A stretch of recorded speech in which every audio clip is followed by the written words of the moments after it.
بسم اللہ الرحمن الرحیم۔ السلام علیکم۔ آج سے ہمیں سورہ الاحزاب شروع کرنی ہے۔ یہ قرآن مجید کی سورہ نمبر 33 ہے اور قرآن مجید کی سورتوں کے چوتھے گروپ کی یہ آخری سورہ ہے۔ اس گروپ میں ہم نے یہ دیکھا کہ 8 مکی صورتیں تھیں اور یہ ایک مدنی سورہ ہے۔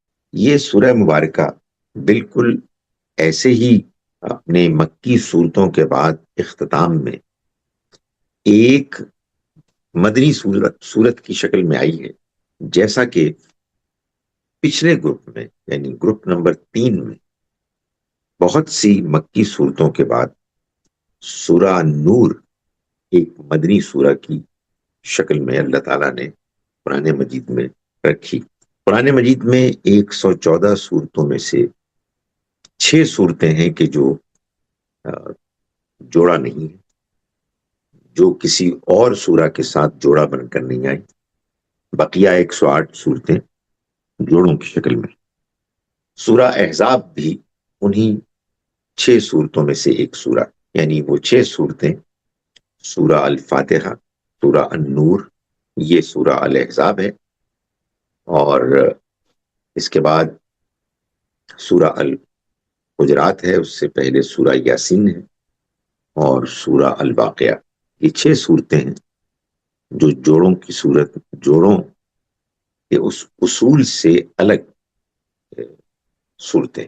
اس چوتھے صورتوں کے گروپ میں اللہ تعالیٰ نے خاص طور پر رسالت کی کنفرمیشن کے لیے دلائل اور مختلف تفاصیل بیان کی، اور اسی حوالے سے اللہ تعالیٰ نے ان لوگوں کو کہ جن کے پاس یہ پیغام پیش کیا گیا، خاص طور پر قریش کے لوگ، ان کو خبردار کیا کہ اگر انہوں نے انکار کیا تو وہ عذاب سے دوچار ہوں گے، اور اگر وہ ایمان لائے اور انہوں نے نیک عمل کا رویہ اختیار کیا تو وہ اللہ کے ہاں اس کی جانب سے اس دنیا میں بھی اور آخرت میں بھی کامیابی حاصل کریں گے۔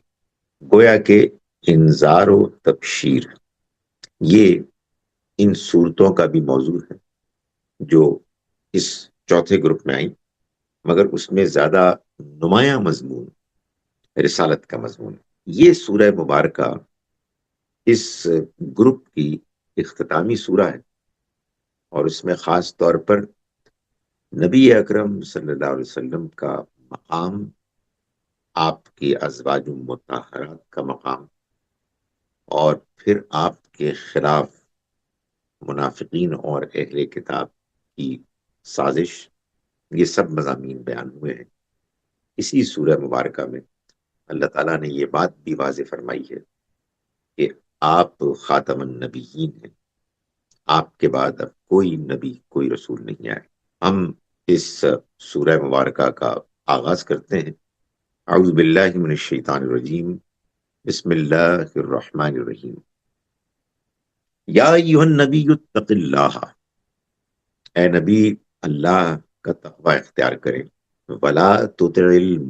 ولا تطع الکافرین والمنافقین، اور ان کافروں، منکروں اور منافقوں کی بات کو اہمیت نہ دیں۔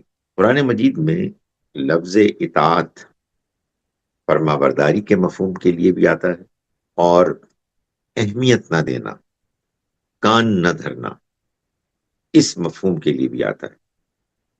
یہاں یہ اسی مفہوم میں آیا ہے۔ یہ اصل میں ان باتوں کی طرف اللہ نے اشارہ کیا ہے کہ جس کو ہم دیکھیں گے کہ وہ باتیں آگے بیان ہو رہی ہیں، اور وہ کافروں، منافقین کی طرف سے ایک فتنہ پیدا کرنے کے لیے ایک رویہ، ایک طریقہ اختیار کیا۔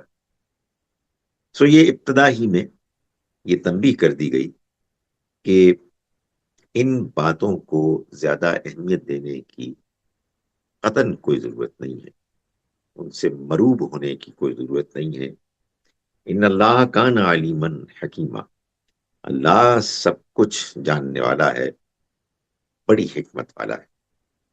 اللہ نے یہ دنیا امتحان کے لیے بنائی ہے، اس لیے لوگ کریں گے جو ان کے نصیب میں ہے، جو وہ اپنے اختیار سے کرنا چاہتے ہیں۔ اور پیغمبر صلی اللہ علیہ وسلم کو اور آپ کے مخلص جانثار ساتھیوں کو وہ رویہ اختیار کرنا ہے کہ جو صحیح رویہ ہے، اللہ ہر چیز سے واقف ہے، اور وہ جو حکم بھی دیتا وہ حکم اس کے علم اور حکمت پر مبنی ہوتا ہے، اور اس کے علاوہ کوئی چیز بھی ایسی نہیں ہے، کوئی بات ایسی نہیں جس کو کہ کوئی اہمیت دینی چاہیے، اس لیے کہ اللہ تعالیٰ ہر چیز سے واقف ہے۔ وَاتَّبِعْ مَا يُوحَىٰ إِلَيْكَ، اور پیروی کیجیے اس کی کہ جو آپ کی طرف وحی کی جا رہی ہے، من ربک، آپ کے رب کی جانب سے۔ ان اللہ کان بما تعملون خبیرا، جو کچھ آپ عمل کرتے ہیں اللہ اس سے باخبر ہے، جو کچھ بھی تم سب لوگ عمل کرتے ہو اللہ اس سے واقف ہے۔ یعنی یہ جو آخری بات ہے، اس میں نبی صلی اللہ علیہ وسلم سے پہلے براہ راست واحد کے صیغے میں خطاب کرنے کے بعد اب یہاں خطاب جمع کے صیغے میں ہو گیا۔ مطلب یہ ہے کہ اگر پہلے بات اللہ کے پیغمبر ہی سے کی جا رہی تھی تو اس کا یہ مطلب نہیں ہے کہ دوسرے لوگ اس میں شامل نہیں تھے، اور وہی بات جو اللہ کے پیغمبر سے جس کا تقاضا کیا جا رہا ہے وہی ہے کہ جو تمام مسلمانوں سے بھی اس کا تقاضا کیا جا رہا ہے۔ فرمائے کہ وما جعل اللہ لرجل من قلبین فی جوفہ، اللہ نے کسی شخص کے سینے میں دو دل نہیں رکھے، یعنی ایسا نہیں ہے کہ انسان اپنے اندر ایک جانب ایمان بھی رکھتا ہو اور دوسری جانب کفر بھی رکھتا ہو، یہ ہو نہیں سکتا، یعنی کہ انسان اپنے اندر متضاد باتیں ایک ساتھ رکھے۔ یہ تو ممکن ہے کہ انسان سے بعض اوقات کمزوریاں سرزد ہو جائیں، وہ ایک بات مانتا ہے مگر حالات کے دباؤ کے تحت وہ کسی دوسری بات کی طرف جھک جاتا ہے، جھکے گا تو بادر ناخواستہ اس کے اندر بے چینی ہوگی، لیکن یہ نہیں ہو سکتا کہ وہ اپنے دل میں اللہ اور آخرت پر ایمان بھی رکھتا ہو اور اسی دل میں وہ ان کی اللہ کے پیغمبر کی مخالفت کرتا ہو۔ سو فرمایا کہ یہ ممکن نہیں کہ ایک شخص اللہ کے پیغمبر سے وفاداری کا باقاعدہ معاہدہ کیے ہوئے اور پھر ان کے خلاف سازشیں بھی کرتا ہو، یہ ممکن نہیں۔ انسان کو اللہ نے جو شخصیت دی ہے وہ ایسی کہ اس میں ایک ہی دل ہے، اور اس کا مطلب یہ ہے کہ وہ جو کچھ بھی مانتا ہے، جس چیز پر بھی اس کا اطمینان ہے، وہی چیز ہے کہ جس کو پھر وہ کنسسٹنٹلی اختیار کرتا ہے۔ یعنی تفصیلات میں سمجھنے میں کچھ غلطی ہو سکتی ہے، اختلاف ہو سکتا ہے، لیکن یہ نہیں ہو سکتا کہ انسان کے اندر جس چیز کے بارے میں اطمینان ہے وہ اسی چیز کے بارے میں ایک ایسا رویہ اختیار کرے کہ جس سے معلوم ہوتا ہے کہ وہ تو مانتا ہی نہیں۔ تو یہ ایک بڑی اہم بات ہے جس کو یہاں بیان کیا گیا ہے کہ اللہ نے انسان کو، کسی شخص کو دو دل نہیں دیے ہیں اس کے سینے میں۔ وما جعل ازواجکم اللائی تظاہرون منہن امہاتکم، اب یہ اس کی ایک اور شکل، ایک اور پہلو کو بیان کیا گیا کہ وہ عورتیں کہ جن کے ساتھ تم زہار کا تعلق بیان کرتے ہو وہ تمہاری مائیں نہیں ہیں. یعنی یہ عرب کے ہاں ایک جاہلیت کا طریقہ تھا کہ ایک شخص غصے میں آ کے یہ کہتا کہ اپنی بیوی کو کہ تمہاری پیٹھ میرے لیے ایسے ہی ہے جیسے میری ماں کی پیٹھ. اور یوں پھر ان کے ہاں وہ عورت ایسی طلاق پا لیتی کہ جس کے بعد اس کے لیے زندگی بھر لوٹنا ممکن نہ ہوتا. تو فرمایا کہ نہ وہ عورتیں کہ جن سے تم زہار کر بیٹھتے ہو وہ تمہاری مائیں. اس نے ان کو تمہاری مائیں نہیں بنایا. وما جعل ادعیاءکم ابناءکم وما جعل ادعیاءکم ابناءکم، اور نہ ہی تمہارے منہ بولے بیٹے لے پالک اس نے ان کو تمہارا بیٹا بنایا. یعنی وہ تمہارے سگے بیٹے نہیں ہیں.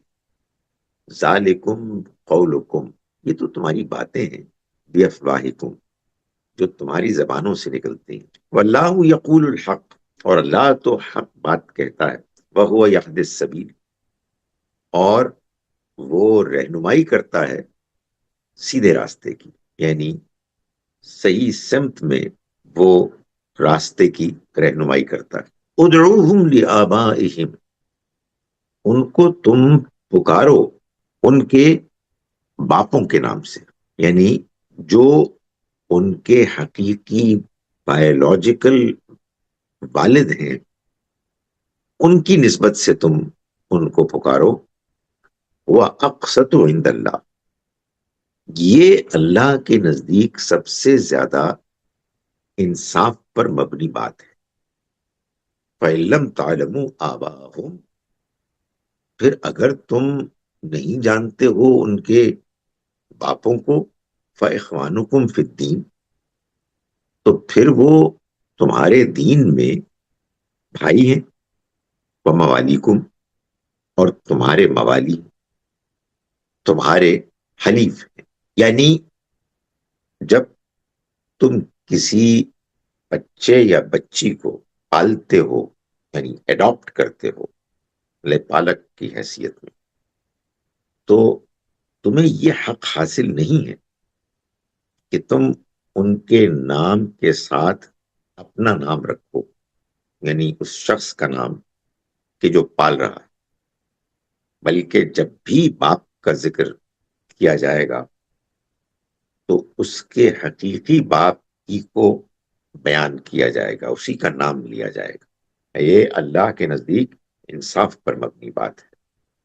اللہ سچائی کے معاملے میں اتنا زیادہ حساس ہے کہ اگرچہ کہ کسی وجہ سے باپ اپنی اولاد کو نہیں پال رہا اور اس کی جگہ پہ کوئی اور پال رہا ہے، لیکن اس کے باوجود یہ نہیں ہو سکتا کہ آپ جو پال رہا ہے اس کا نام باپ کی حیثیت سے دے دیں.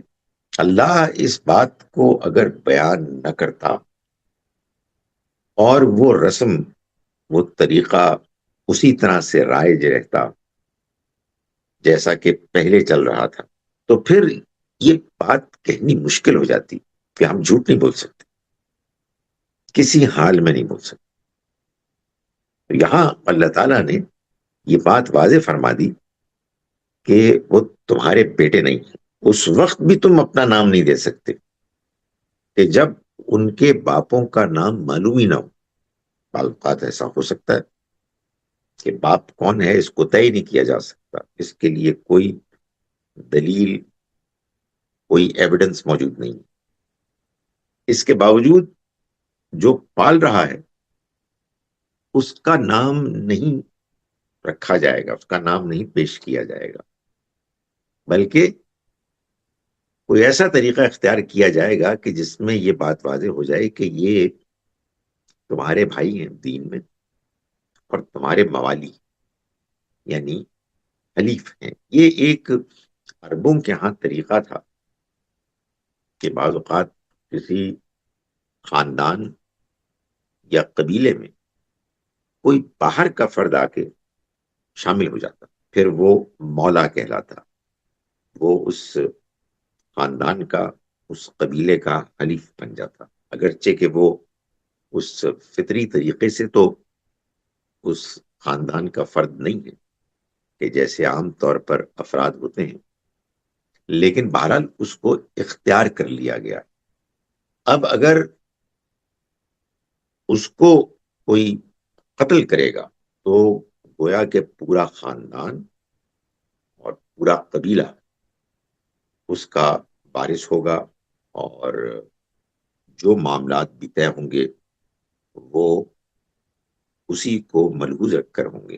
اور اگر اس کی جانب سے کوئی اس طرح کا اقدام ہوا تو پھر پورا خاندان اور پورا قبیلہ ذمہ دار ہوگا، اس کی پشت پہ ہوگا.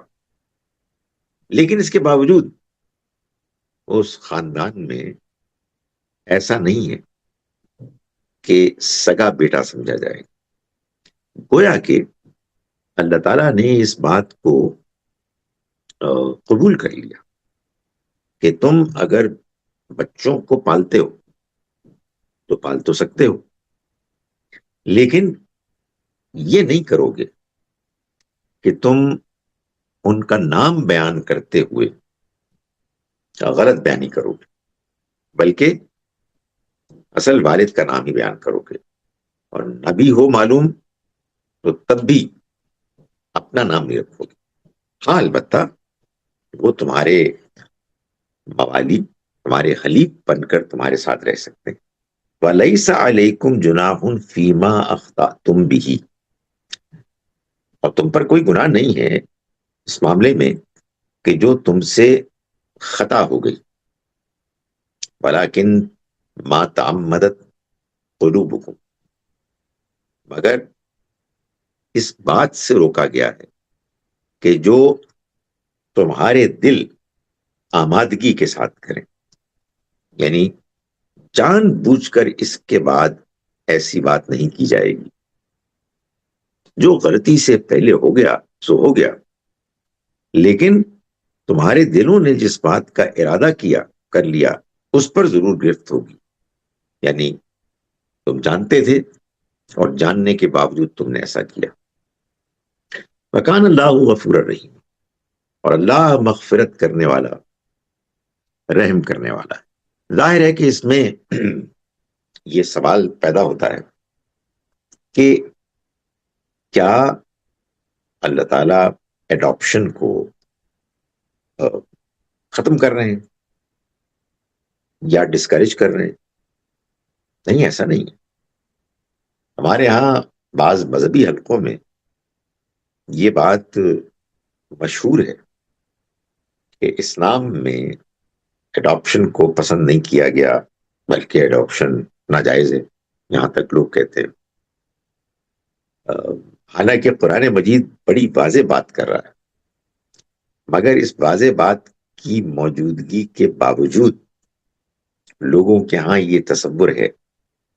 کیوں ہے؟ اس کی وجہ یہ ہے کہ وہ یہ کہتے ہیں کہ بھائی جب یہ بات طے ہے کہ جو بیٹا لے پالک ہے جس کو اڈاپٹ کیا گیا وہ ماں باپ کے لیے، ماں کے لیے محرم نہیں، اور جو بیٹی اڈاپٹ کی جائے گی وہ اس اڈاپٹ کرنے والے والد کی سگی بیٹی نہیں ہوگی اور محرم نہیں ہوگی. تو پھر وہ آخر کیسے ایک ساتھ رہ سکتے ہیں؟ اس میں جو دلچسپ بات ہے وہ یہ ہے کہ پہلی بات تو ٹھیک ہے، دوسری بات اصل میں ایک فقہی فہم کا نتیجہ ہے، اور یہ ایک اور بڑا اہم مسئلہ ہے کہ جو واضح ہونا چاہیے. جیسے کہ ابھی ایک اور مسئلے کو اللہ تعالیٰ نے واضح فرمایا، اور وہ اسی ضمن کی بات ہے کہ آپ جھوٹ نہیں بول سکتے. کوئی مصلحت آپ کو جھوٹ بولنے پر آمادہ نہیں کر سکتی. یہ بھی میں نے دیندار لوگوں سے سنا ہے کہ بھائی ہمارے دین میں مصلحت کے تحت تو جھوٹ بولا جا سکتا ہے.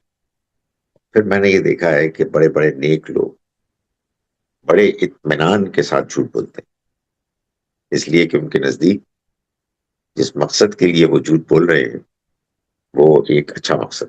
اس لیے کہ مصلحت کیا ہے یہ تو بندہ پھر خود ہی طے کرے گا. ایک مرتبہ آپ نے چور دروازہ کھول لیا تو پھر اس کو بند کون کرے گا؟ اسی طرح سے یہ بات جو مشہور ہو گئی کہ چونکہ وہ پالک اڈاپٹڈ بیٹا اپنے اس ماں کا سگا بیٹا نہیں ہوتا اور نامحرم ہوتا ہے کہ جس نے اس کو پالا، تو پھر وہ کیسے رہ سکتے ہیں؟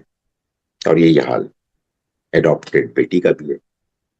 اس میں جو انڈرسٹینڈنگ ہے وہ اصل میں محرم نامحرم کے بارے میں جو رویہ ہے اس کے بارے میں. ہمارے ہاں بہت سے دیندار لوگ اس معاملے میں اتنے سخت ہوتے ہیں کہ ان کے خیال میں تو وہ آمنے سامنے ہی نہیں آ سکتے.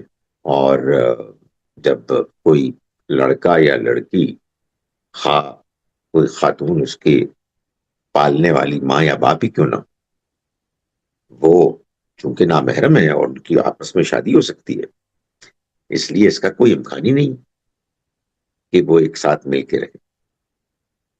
حقیقت واقعہ یہ ہے کہ یہ جو سخت رویہ نقطہ نظر ہے اس کی دین میں کوئی بنیاد نہیں.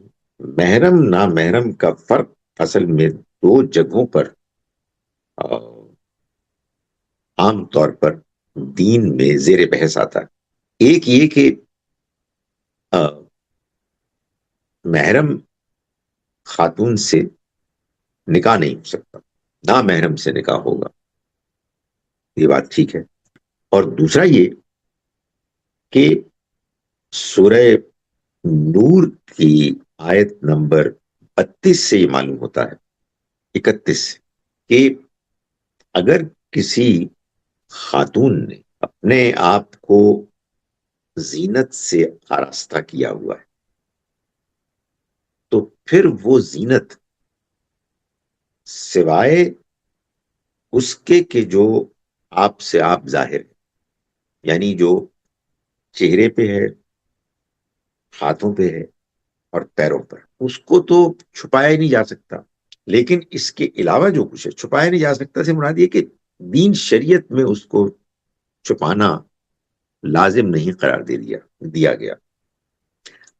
اس کے علاوہ جہاں کہیں بھی خواتین زینت کریں گی تو انہیں غیر محرم مردوں کے سامنے اس کو چھپانا ہے. یہ بات کہ نگاہوں کو پاک رکھنا ہے اور شرم گاہوں کی حفاظت کرنی ہے، یہ تو محرم رشتہ داروں کے ساتھ بھی، مرد ہو یا عورت. لیکن نامحرم خاص طور پر وہاں زیر بحث آتے ہیں آیت نمبر 31 میں سورہ نور کے، کہ جہاں یہ مسئلہ زیر بحث آیا ہے کہ جب خاتون اپنے آپ کو زیب و زینت سے آراستہ کرتی ہیں، یعنی زیورات پہنے ہوئے ہیں یا میک اپ کیا ہوا ہے یا کوئی اور ایمبیرشمنٹ بیوٹیفیکیشن کا کوئی طریقہ اختیار کیا ہوا ہے چہرے، ہاتھ اور پیر کے علاوہ، تو انہیں لازماً وہ اپنے وجود کا حصہ چھپانا ہے جس کو کہ آراستہ کیا گیا. یہی وہ نقطہ ہے کہ جس میں اصل میں وہ بات بھی زیر بحث آتی ہے کہ سر کو ڈھانکنا چاہیے یا نہیں ڈھانکنا چاہیے. تو وہ جو بات قرآن سے معلوم ہوتی ہے، یعنی قرآن کے بیان کے نتیجے میں جو سامنے آتی ہے حقیقت وہ یہ ہے کہ اگر سر کو بھی زینت سے آراستہ کیا گیا ہے تو اسے لازماً چھپانا ہے، اور اگر اس کو آراستہ نہیں کیا گیا تو وہ اختیار ہے، اچھا ہے کہ ڈھانک لیا جائے.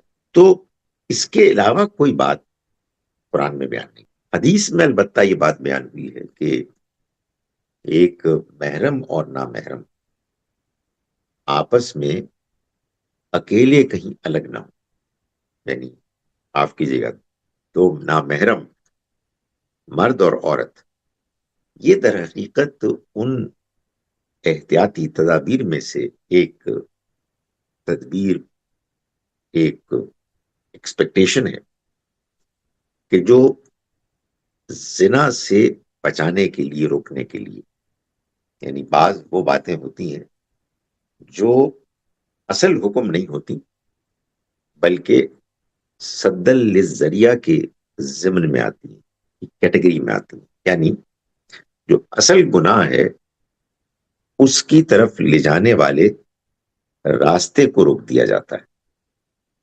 ظاہر ہے کہ یہ انہی معاملات میں ہوگا جہاں اس کا خدشہ موجود ہے۔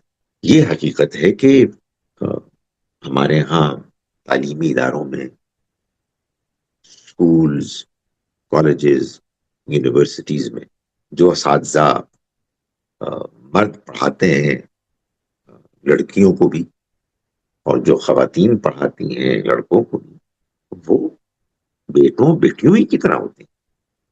ظاہر ہے وہ سگے نہیں ہوتے، لیکن یہ رشتہ ایک ایسا رشتہ ہے، پاکیزہ رشتہ، کہ اس میں یہ تصور بھی نہیں آتا کہ اس کا کوئی امکان ہے۔ تو آخر یہ کیسے ممکن ہے کہ کوئی باپ اور ماں جنہوں نے کسی بچے کو اڈاپٹ کیا ہے وہ کہیں ان سے شادی کا بھی کوئی امکان رکھ سکتے ہیں؟ سو یہ ہمارے ہاں بس ایک فقہی بحث کی وجہ سے اور حد سے زیادہ بڑھی ہوئی احتیاط کے نتیجے میں بات یہاں تک پہنچی کہ لوگوں نے کہا کہ بچے ہمارے ہاں اسلام میں اڈاپٹ کرنے کی اجازت نہیں ہے۔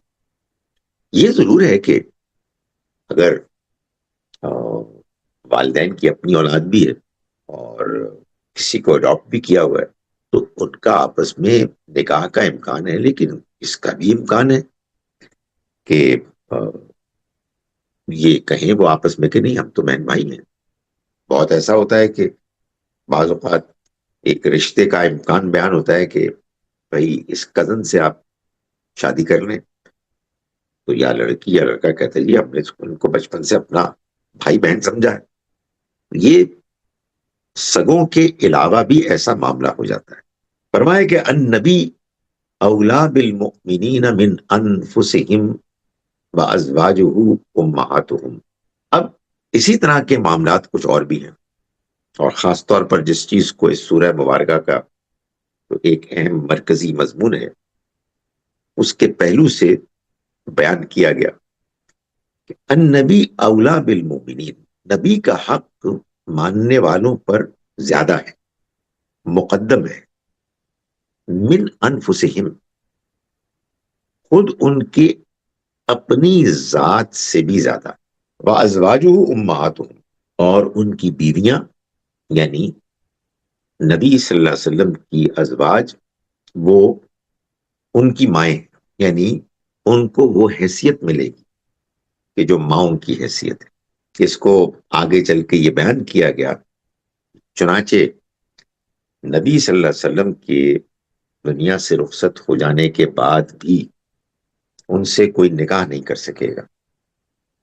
یہ در حقیقت وہی بات ہے کہ آپ نے اگر اللہ کے پیغمبر کو اللہ کا پیغمبر مانا ہے تو اس تعلق کی بنیاد پر کہ جو اس ماننے کے نتیجے میں ان کے ساتھ قائم ہوا ہے، اگر وہ واقعی دل سے مانا ہے تو پھر کسی اور رشتے کو ان کے مقابلے میں زیادہ مقدم، زیادہ اہم نہیں مانا جا سکتا، اور خود یعنی اپنے اوپر بھی ترجیح دی جائے گی۔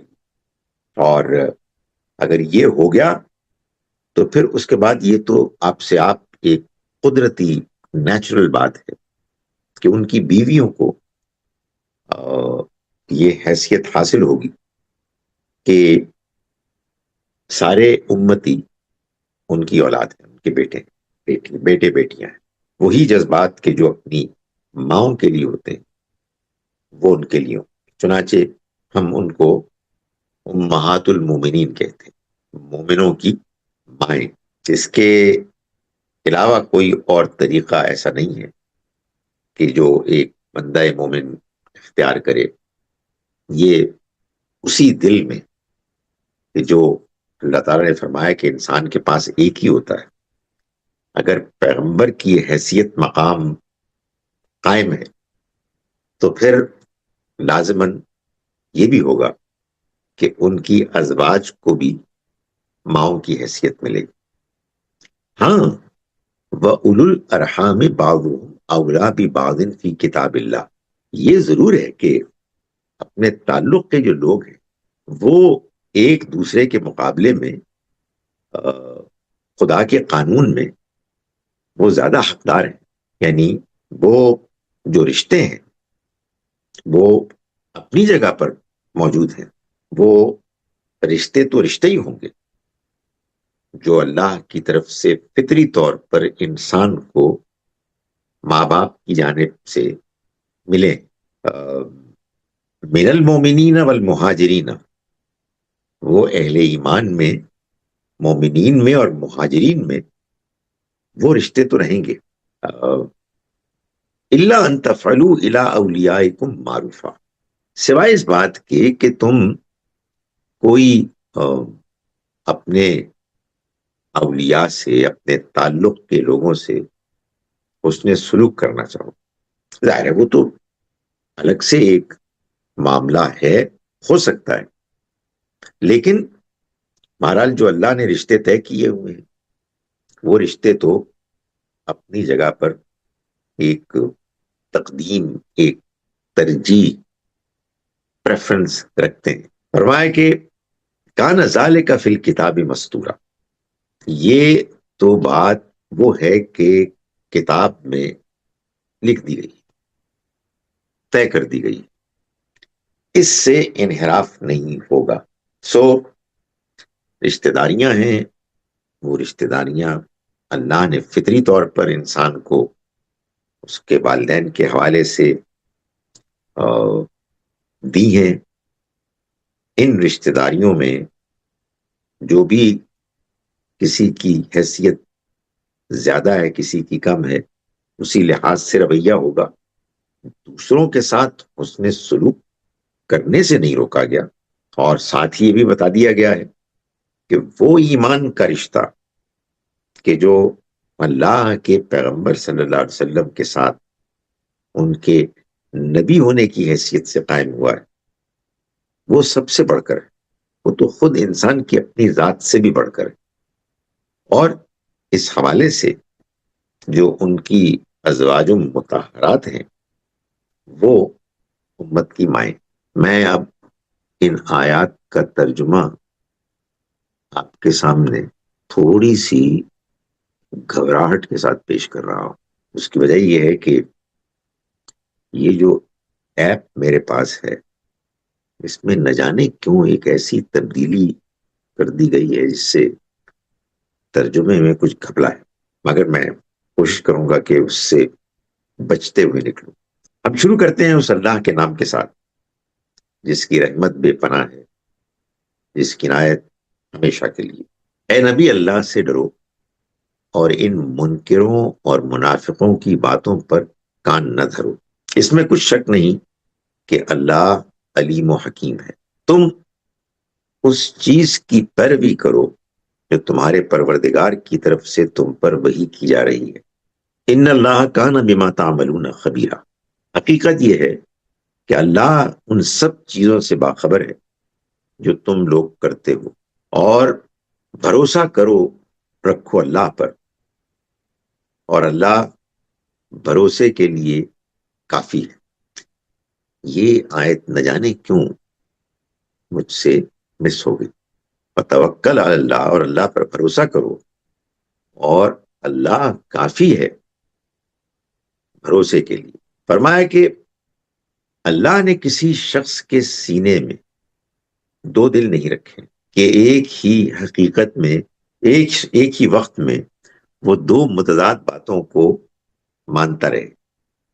چنانچہ نہ اس نے تمہاری ان بیویوں کو جن سے تم زہار کر بیٹھتے ہو تمہاری مائیں بنایا ہے، اور نہ تمہارے منہ بولے بیٹوں کو تمہارا بیٹا بنا دیا ہے۔ یہ سب تمہارے اپنے منہ کی باتیں ہیں، اگر اللہ مگر اللہ حق کہتا ہے اور وہی سیدھی راہ دکھاتا ہے۔ تم منہ بولے بیٹوں کو ان کے باپوں کی نسبت سے پکارو، یہی اللہ کے نزدیک زیادہ قرین انصاف ہے، انصاف پر مبنی بات ہے۔ پھر اگر ان کے باپوں کا تم کو پتہ نہ ہو تو وہ تمہارے دینی بھائی اور تمہارے حلیف ہیں۔ تم سے جو غلطی اس معاملے میں ہوئی ہے اس کے لیے تو تم پر کوئی گرفت نہیں، لیکن تمہارے دلوں نے جس بات کا ارادہ کر لیا اس پر ضرور گرفت ہے، اور اللہ بخشنے والا ہے، اس کی شفقت ابدی ہے۔